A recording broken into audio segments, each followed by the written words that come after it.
Welcome back to So I Was Like. We are here again at Tin Roof in Nashville. Thank God. It's our favorite place. It's me and Becca's home base. Yeah, we live here. Chaos lives here. Chaos is from here. Chaos is born here. I feel like we are the chaos here. We are the chaos here. We are the problem. But today we have some life updates.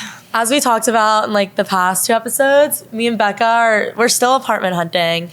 It's been rough because we don't really know what a credit score is. I just don't understand the concept in general. Like, and I know that I sound so dumb. That makes me sound so stupid. But like, I don't even know what my credit score is. I have no idea. Like, I have no guess. I don't know. I checked my credit score like a day ago because I was like, I might need that one day. And is it good? I mean, it's not awful, but I don't know if we're going to get approved. So I was talking to Becca, and I was like, there are places here, because I've been talking to a realtor, and I was like, there are places that won't run like a credit check. And Becca was like, oh, well, we should go for those. Yeah. And I was like, do you know what kind of characters probably live? Yeah, she was like, do you know what kind of characters would live at those places? And I was like, Alyssa, we are the characters. We literally are the characters. I don't think they'll like. It was getting to the point where now we are just like, as long as we can afford it and they say we can live there, we're taking it. If we have their permission to live in that place, wherever it is, I don't care. I don't care because we are like the problem. Like, we're going to be the characters. I know people are always like, they think we're joking when we say this. There are actual issues with me and Becca. I think so too. People probably have called the cops on us before. I think that there's like something undiagnosed going on like with both of us. Like, I don't really know what it is. And then together, it's just this brand new thing that no one's ever discovered before. I know. I've never met someone that's like the same. Everything you do is like the same. The same level of chaos. Like, we share everything. Like, we do everything together. Like, I don't even know. It's bad. Like, at this point, I'll take a studio apartment and get bunk beds. No, yeah, I'll get a bunk bed with you. Except me too. I don't like being on the top though. Except last night you were gonna have someone over, and it was like that was like when it was like, oh God, what do we do? That's when it kind of hit us. It was like we might need our own rooms. But then he bailed on you. Guys. There's this guy, and he's so hot, and I've been obsessing over him for weeks. You can ask Becca. Guys, he's really like one of the hottest guys I've ever met. Like, we were coming to Nashville, and that's what she was like most excited for. I was most excited to see him. I was like, I want to see. And last night he was supposed to come over. Yeah. And Becca looked at me. She like turned her head. She was like, "You can't have sex in our bed." We share a bed here. Yeah. I was like, Becca, I'm not having sex with him. Like, we're literally gonna watch a movie on the couch. But then he bailed on me, and guys, it was so embarrassing when I got out of the shower because I showered because he said he was coming over, so I had showered and like shaved my legs. Yeah. And then I got out of the shower, and he's like, "Wait, I have to like wake up early for work tomorrow. Like, I'll see you tomorrow." So I like had to walk all the way up to the rooftop because they were watching The Bachelorette on like the TV on the rooftop of the Airbnb. And I had to walk up there. It was like a walk of actual shame. Yeah, it was a walk of shame. I felt so bad for you. I know. And I opened the door and I was like, guys, and we're sharing an Airbnb with 3 guys. So it was like especially embarrassing having to tell like these 3 guys, hey guys, he's not coming anymore tonight. Yeah, but I had a great idea. Why don't we just get on the Total Frat Move Instagram and like cyberbully him? But the thing is, this is the thing about him, is that I haven't told him my last name yet. We met at a bar, so it's not like we met through Instagram or like he knows who I am or anything. So I just told him my first name and I haven't told him my last name. So he doesn't know about like the social media thing. Oh my God, I have a story time. Actually, I have a story time about this. Okay. That exact thing. Okay, I went to Cedar Point for my birthday. It's like a theme park. And in line, I met these weird, like sketchy looking group of like guy friends. They were definitely in high school. They looked like they're in high school. And he added me on, he comes up to me right before we get on like this roller coaster. And he was like, "Can I get your Snap?" And I was like, obviously, I'm not gonna like ever talk to this guy. But just for like the story, I was like, yeah, for sure. I gave him my Snapchat. I look at his Snapchat name. I'm not even kidding. Count Dick Your Bitch Downula. Like, instead of Count Dracula, Count Dick Your Bitch Downula. So I was like, oh my God, I have to keep talking to this guy. He sounds amazing.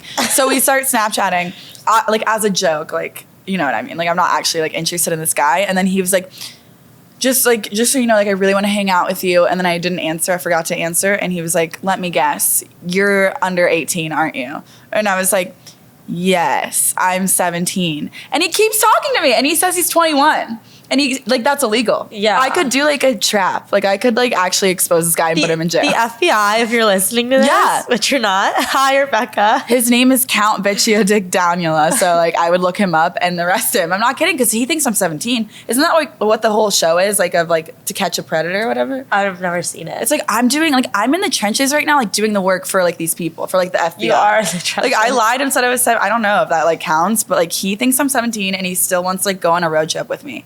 So, yeah, I miss you. Yeah. A a red flag is a 21-year-old who wants to take an underage girl on a road trip. Right. And where? And, like, to, like, a grave? Your grave. I literally think so. Where you're going. But, yeah, I was like, why don't you just, like, look up my name? Then you would know that I'm not 17. I'm 22 or 23. You know what I mean? I don't know. True. So, yeah.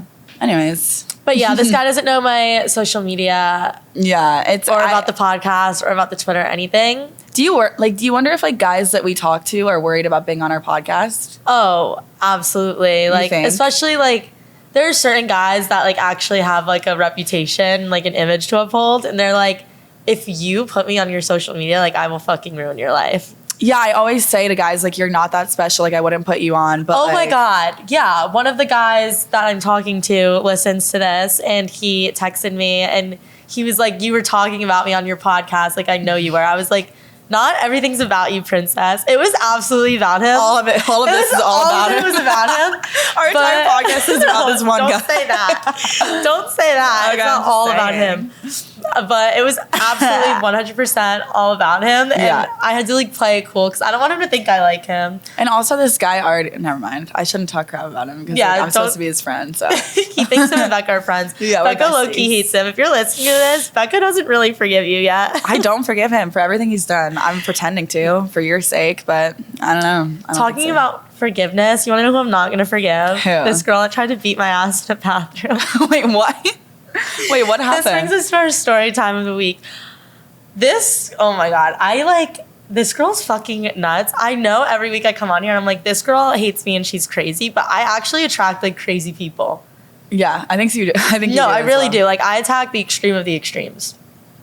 So junior year, I had just broken up with my boyfriend. Okay. And I was out on bid day at Sigma Chi.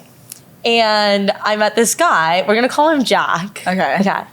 And I met Jack. And Jack was very much single. He had just...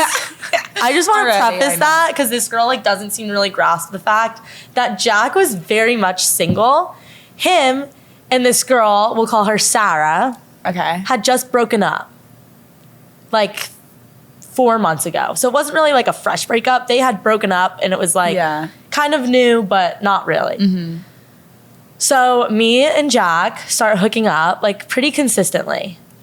And then we just stopped hooking up. I, like, met someone else, and I, like, really liked him. Like, we just, like, drifted, but we were always on good terms. Like, nothing bad happened between us, and I never talked bad about him ever. And then... I'd say 9 months later from the start of me and Jack hooking up, we're not hooking up anymore, and he gets back with Sarah. Okay. I tell him, I know that my social media is, like, very out there, especially at Bama, and people, like, know about it. And I know that, like, some people don't really like me because of it, and, like, there's a lot of mixed reviews of my social media in Tuscaloosa. So I told Jack, you better tell Sarah that me and you were hooking up while you guys were broken up, because I had heard about Sarah from his friends, and I had heard that she was fucking psycho. And I was like, you better just tell her, because if she finds out on her own, shit's gonna hit the fan, and she's gonna call me a whore. Yeah. Right? Yeah. That was the right thing for me to do. I think so too. He goes, no, it's fine, don't worry about it, she doesn't need to know. Okay, well, that's a guy. He's so stupid. I know, but I just wanted to be able to say I told him so. You know, like, I told him to tell her. So he didn't fucking tell her, and she found out on her own, and she hated me, but I never saw her in person ever. All of junior year, I never ran into this girl. And then October of senior year, so this past October, it's a year after me and Jack had stopped hooking up. So I have not touched Jack in over a year at this point. Okay. Yes, I understand. I'm following. And then I'm in the bathroom at Galette's on a game day, And I was already upset because I was having like trouble with other things going on in my life. And I was like visibly upset in the bathroom talking to my friend. And this girl, guys, came running in and attacked me, literally physically attacked me. And I didn't even know who she was. I forgot Sarah existed. I'd never seen her in person. So I knew she was a character. I didn't really know what she looked like. Like, I didn't follow her on Instagram. All I see is this fucking pale blonde chasing after me. Wait, did she actually like come in the bathroom? Grabbed my hair, chased me into the bathroom. Oh, no, I was standing by the sink. Oh my God. And she came running in and physically attacked me, and people had to like pull her off. And every single girl in that bathroom was like my friend. Like, there were 10 girls in there that I'm friends with. So they all saw this happen. She started screaming, "I'm a whore, I'm this, I can go die. She wants me fucking dead. She's gonna beat my ass." Her friend's like trying to calm her down. Finally, like, removes her from the bathroom, and she has one more friend left in there. And I turn to her and I go, "Who is that girl?" Because I really, like, genuinely, in that moment, I had no fucking idea who that girl was. And she was so irrelevant to my life, like, so irrelevant. I had no idea who she was. I didn't give a fuck about her. I didn't give a fuck about Jack. I genuinely did not care about her. Yeah. Like, she's irrelevant. And she attacks me, and I'm like, "Who's that girl?" Her friend goes, "You know exactly who she is." What? Girl, I don't know who you think you are, but no one gives a fuck about who you are or who you're dating. Because like I said, I have not touched your boyfriend in a fucking year. Yeah, that's insane. Also, don't fight people. Do not fight people. That's Do you really know trashy. how insecure I think this girl is now? Yeah, I'm sure. Because you're willing to put your hands on a girl over a guy that she hasn't seen in a year. Yeah. So it gets worse. How does it get worse?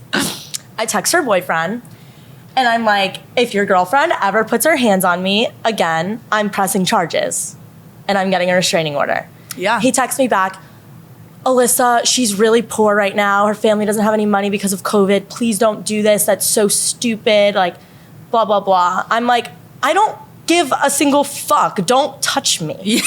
I mean, that's like illegal. Do not touch. It is illegal. That's harassment because I ended up filing a police report because there was a second incident.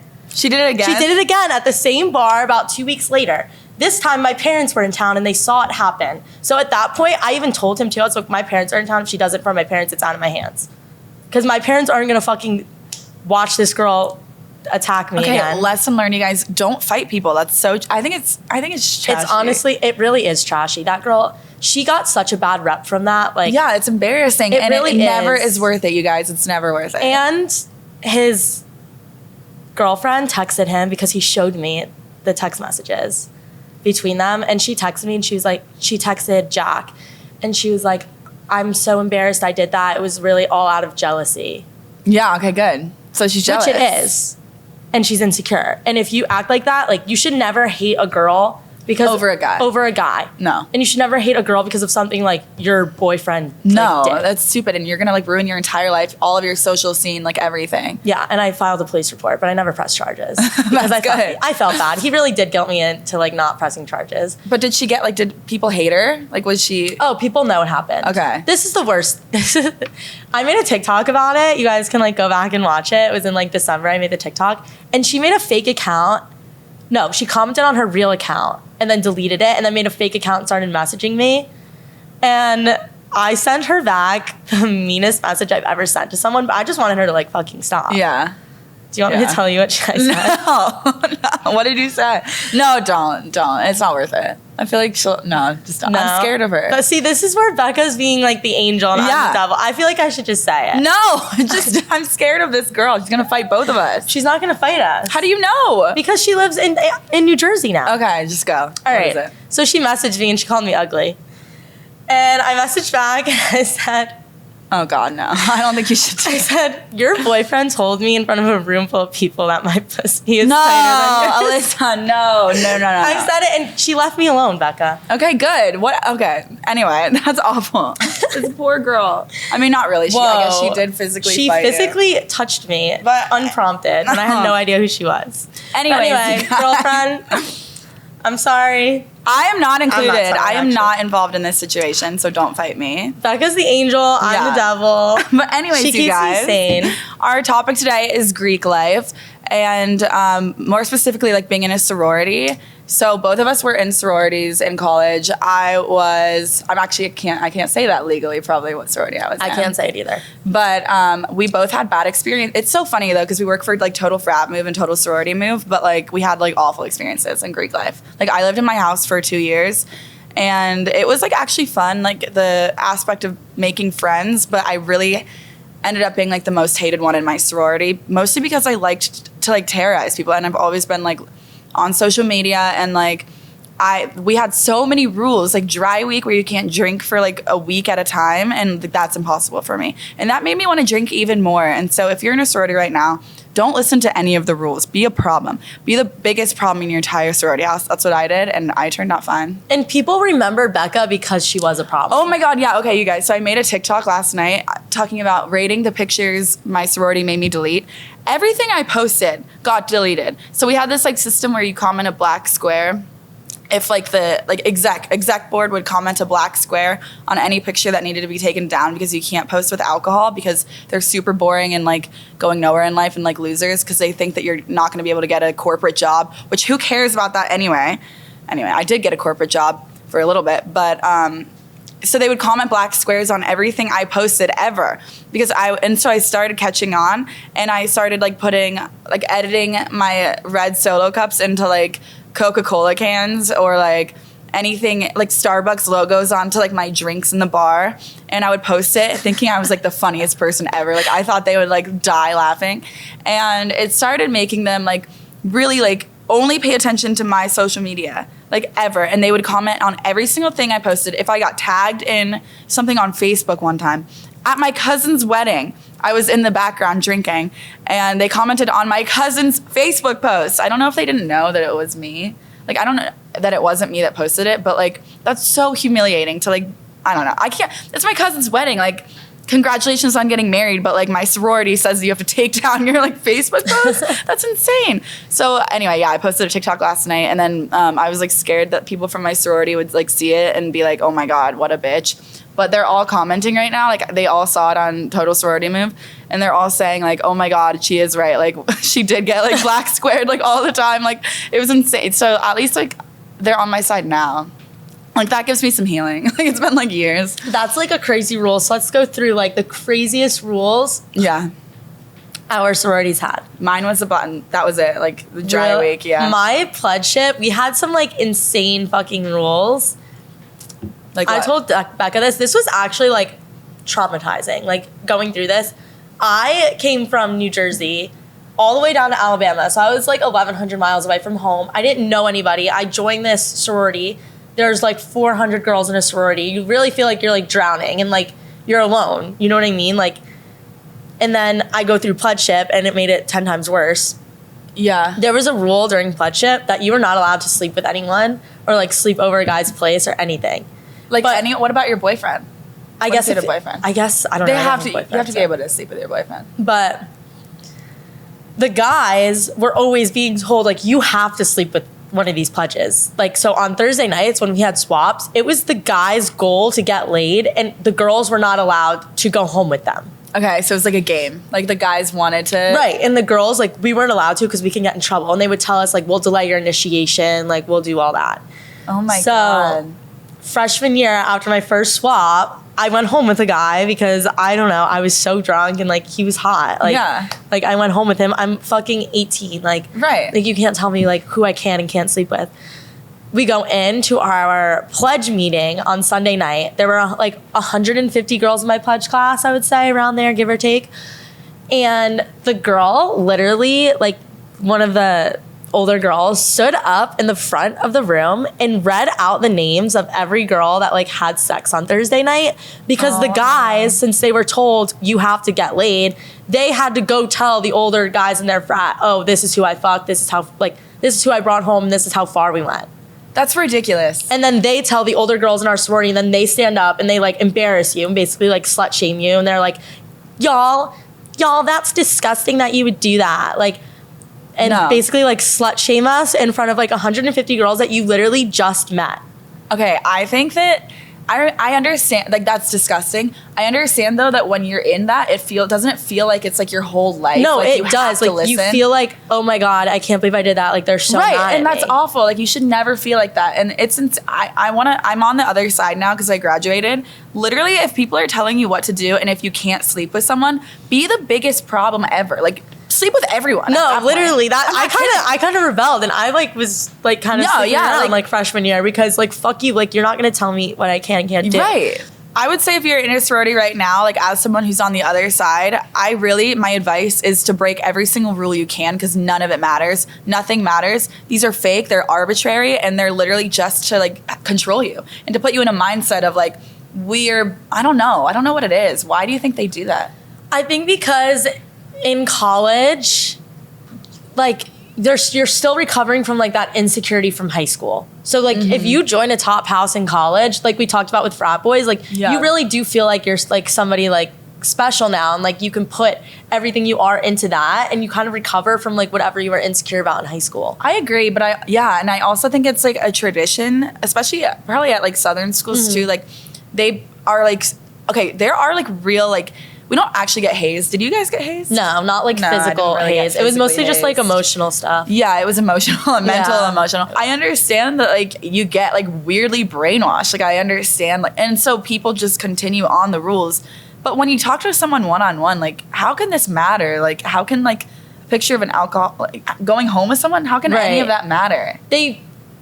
It's really just like I honestly think it's like a control thing too for like exec. At least like in my sorority, the exec, like they weren't like hot cool girls. Not to like sound mean, but they were like they were the weird ones. Like, if you wanted to be on exec, you're kind of weird. They were really like they were kind of weird. And I don't get it. I also think they're weird because you're 22 and you're still ride or die for 3 Greek letters. I think that's fucking weird. That is weird. I think if you're a 22-year-old girl and you're still getting defensive over a sorority, I think you're a fucking weirdo. Yeah. And I'm gonna say it, and like fight me. Like I don't fucking care. But sororities are fun, like at the same time. No, like it definitely the social aspect was like fun. Freshman and like some of sophomore year. But my college experience got so much better when I dropped. Mine too. Because I just made friends that were like more like me. Like I don't talk to a single girl that was in my sorority.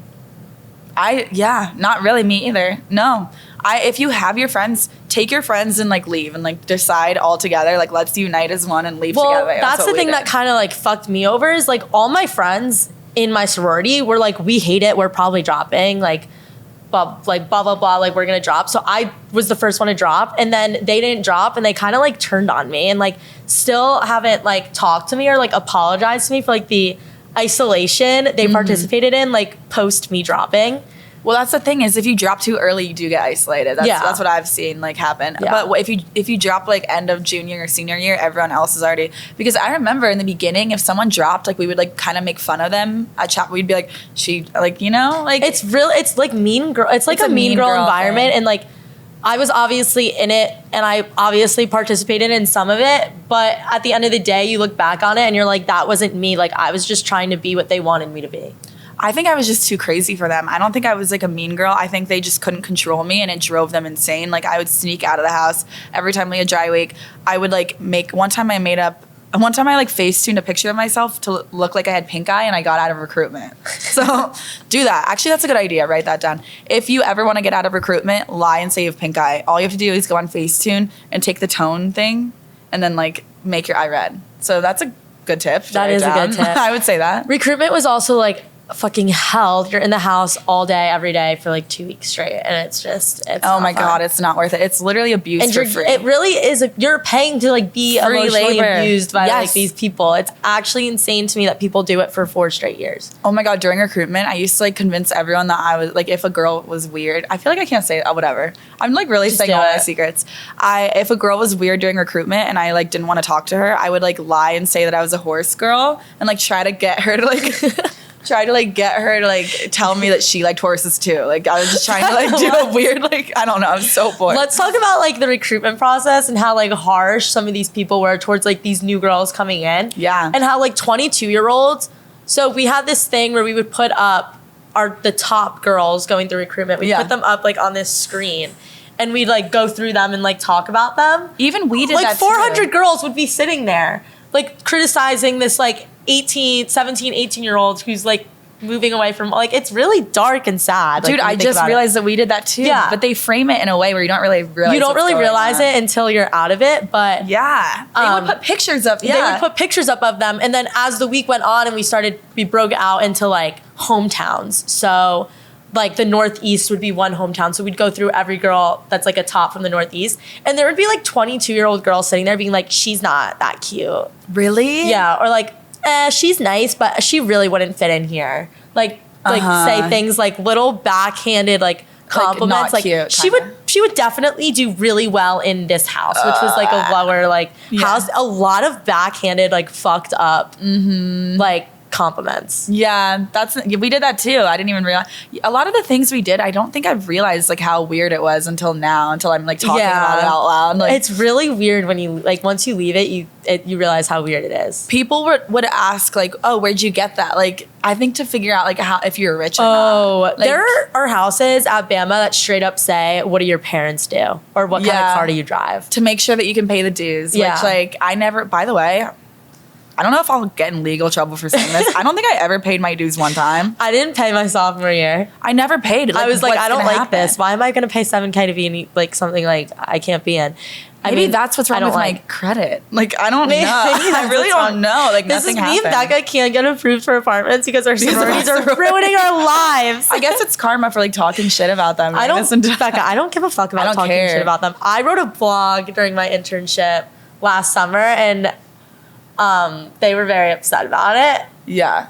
Because I, like, trashed them, but everything I said was 100% true. If I get arrested for, like, this episode, you know who did it. It's my sorority. So go back on my Instagram, figure out which house I was in, and then, like, call the cops. Them. Call the fucking cops, because I don't know. Call the cops. You just got arrested. Oh, wait. Yeah. Call the cops on them, though. Get them arrested, too. But honestly, like, if I go down, like, for not paying my dues, I don't give a fuck. Fuck sororities. No, like, literally. Definitely not worth the money. And it would be a funny story, though, if we got in really huge trouble. Like, if we couldn't get an apartment because of a sorority. That would be hilarious. That would actually be good content. That would be so great maybe content. It's worth it. Like, being maybe homeless. It is. I don't know. But did you feel like yours, like, affected your mental health? No, because you just didn't care. I didn't care about anything, and that's what they hated about me, is that, like, I did not care about the rules, would not show up to anything, would show up, like, on, like, I lived in the house for 2 years, so if there was an event, I had, like, our, like, notifications turned off. If there was an event, like, there were times I would accidentally walk into the mandatory event, like, in the middle of the event. And I'd be like, yeah. Be in this? No, I'd be like, oh, yeah, I came. I'm here. Yeah, this is what I'm here for. Like, not to go get a drink of water. Like, yeah, I'm here for this event. What's up, guys? Like, what are you guys doing? Sorry, I was late. I was in traffic. Like, in my pajamas. Like, that happened to me about, like, 6 or 7 times. So they knew they hated me, like, so much. And, like, I would get banned from every day. I was never allowed to go to a single date party for a different reason. I was always grounded. Always had to stay in my room. But they were like, there's a I never even told you this. This seems like something I wouldn't do, but, like, there was a protocol for if Becca shows up to this date party. They had a piece of paper that said, if Becca shows up, this is what you say. They had a script. And it was so confusing. Like, and I would walk around on campus, like, forgetting that there was, like, a warrant out for my, like, basically, it seemed like it. Like, if Becca Moore shows up, what do we do? They had to have, like, a plan every date party, because they, like, didn't know what to do. I was out of control. I was a problem. I'm not kidding. I never even told you about. Yeah, I feel like there's so many things. You never told me about that ever. I have to, like, actually, like, remember all the things I did. I always forget everything bad I do, and then I don't know. I was a big problem in my house. Like, I'm not kidding. See, like, I never showed up to, like, any of the events or anything, but every time I did go to the house, like, I would be so anxious just because the girls were so mean that, like, everyone was always talking about each other. Mm-hmm. Yeah. That's the thing. Like, you would walk in and, like, especially my sophomore year, once, like, my Twitter started, like, blowing up, it was like you walk in and people, like, they're like, you could see them visibly start, like, whispering about you or, like, look at you. And oh my God, there's this one time, sorry, this is, like, kind of random, but I just remembered it. This is how, like, fake and mean some of those girls were. There was this girl, and I was sitting with, like, a group of them, and there was this girl sitting next to me, and a couple of the girls at the table were like, we need to find one more roommate for next year, like, to live with. And the girl next to me was like, guys, like, I'm still looking for roommates. So, like, if you need one, like, hit me up. And then the girl, like, looked down and, like, did her do her homework. And 2 of the girls looked at each other and, like, shook their head and, like, were like, no. It was literally guys. And this was kind of, this girl, like, really thought she was, like, kind of friends with them. And then they couldn't find a roommate and she had to live with them. the next year, I guess they were like, oh, I guess we'll ask like. That's like Abigail. Really mean girl. It was, guys, I wanted to cry for this girl. Yeah, that's just really because sad. I felt like it wasn't really my place to like tell her because I was always so concerned about like them talking about me. Mm-hmm. So like I was that girl. I didn't realize how hated I was until like I would go downstairs. Like I would be like the first one to dinner and I would get my plate of food and I would sit down at a table. And instead of like sitting at the table I was sitting at, like normal human beings, they would go like farther, like to the next table. Like it was harder to like go to that table. They like hated me so much, but like at that point I was like a junior and I really did not give a fuck. Like it rolled off my back. But exec like cared so much about me and it seems like they needed to like calm the fuck down. Yeah. Basically at the end of the day, moral of the story is that like if you feel just a little bit inside, like I don't belong here, I don't want to do this, you don't have to fucking do it. Then drop. Don't listen to what people are telling you, like, oh, the social life, like all of this. You don't need, like, you really don't fucking need it. And if you don't want to do it, don't do it. Don't conform just because everyone else is doing it and everyone seems happy. Because I'm telling you right now, none of those girls are fucking happy. Yeah. There are girls that I see on Instagram posting all these things with their sorority, how much they love the college experience. They go through like these reels at the end of the year, best year ever, can't wait to come back. And then I talk to them in real life and I get to know them. They're like, I've thought about transferring 10 times. Yeah. I feel like more people are self-aware than you think. Like more people know that they like don't belong there than you think. It's all an act. Like even if you, I don't know, all of it was like fake, like none of it's real. This doesn't matter. It won't matter in 3 years. Exec sucks. Ruin their life, be a problem, and don't even care about what anyone thinks because at the end of the day, the people that are on the exec board are weirdos, like to be honest. Don't conform and don't think there's something wrong with you because you don't feel like you're having as much fun as everyone looks like they're having. Because no one's having as much fun as you think they are. Yeah, none of them are. And exec is fucking psycho and you want to know what they need? They need Sunday scaries because they're crazy. No, they really do. I'm not kidding. Actually, if they did, I feel like they'd be way cooler. So basically, Sunday scaries are CBD gummies and they basically just make you like chill. Like, yeah. Chill the fuck out. I think a lot of girls would have a much better college experience if their sorority execs would take a Sunday scary or two. I take one every day. Standards meetings. I'm not kidding. I take one every day. And yesterday, like we had these, I brought these to set like on my own. And I feel like everyone was like trying them and like, everyone like wanted to keep it. If you take if your mind races before you go to bed and you take 2 or 3 Sunday scaries, it really helps you like I'm not sleep. Kidding. Yeah. I mean, I know this is kind of an ad, but it's actually like my favorite thing ever. They're perfect for entrepreneurs, professionals, students, like college students, party animals, which is what we are, sexters, and drunk texters. Actually, I'm like all of the above. I'm all of those things. And that's why I love them so much. They gave us a code for you guys to use. So if you use the code Stay Loyal, you will get 25% off the entire website. They actually gave us the code Stay Loyal because a lot of you guys aren't loyal. And we know that because Becca tests it out every week with her loyalty tests. I always do loyalty tests every week. If you don't know what that is, it's when a girl messages me to DM her boyfriend to see if he will stay loyal. So I have one for you guys today. Basically, he was already being super flirty and I messaged him. I said, he lives in Cleveland. I really do live in Columbus.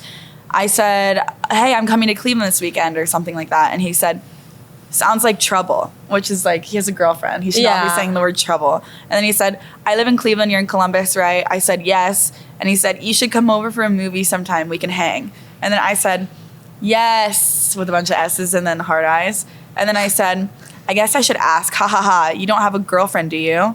And he said, why do you ask? Like, as if it doesn't matter if he's a girlfriend, like if we can hang out. If you didn't have a girlfriend, you would say no. Like, you would just not say anything. Like, just don't say anything. Like, don't talk to me. If you have a girlfriend, don't reply to my DMs. Like, you know what? Like, the fact that he said, why do you even ask? That's the thing is, like, does he invite random girls over all the time to watch a movie? For fun? If you're going to Cleveland, why would you want to watch a movie? Yeah, you're right. You want to go out. And does he like DM girls and be like, do you want to hang out and like watch this movie with me? Is he just like a movie fanatic with random girls on the internet and not his girlfriend? You know what I mean? He's a fucking walking red flag. Yeah, not even red flag. Like really red flag. Like jail flag. Like go to jail. Go to jail. He needs to be arrested. When Becca becomes president. Yeah. I will put all of these men on house arrest. They'll have to live in a house together. Probably no food. No, that's a bad idea. If you put them all in a house together, they will use their manipulation tactics and figure out how to escape. That's true. You're right. Okay, separate houses. Ankle They monitors. don't even get a house. They should just be in jail cells in a house. Yeah, ankle monitors too, though, because they'll figure out a way, and they'll figure out a way to get a phone and then DM a bunch of random girls on the internet. I'm not kidding. I don't trust These them. guys have an addiction to being like in my DMs. It's disgusting. But anyways, I'm going on a tangent now, but thank you guys for listening. Don't forget to follow me, Alyssa Schoner, and Becca Moore on Instagram, and follow the podcast Instagram at So I Was Like Pod. Yeah. We're going to be posting like vlogs and IGTVs and like reels on there. Yeah. So we have a lot of content. Yeah, we're really excited. We have a lot of things in the work on there. But yeah, subscribe, rate 5 stars, and leave a good review. If it's not a good review, just don't leave it alone. And compliment us 5 times on our last 5 pictures on Instagram. Oh yeah, do that, and I'll send you a kiss. Yeah, and I'll DM you. Wink, wink. All right, thank you guys for listening. We'll see you next week. Thank you guys.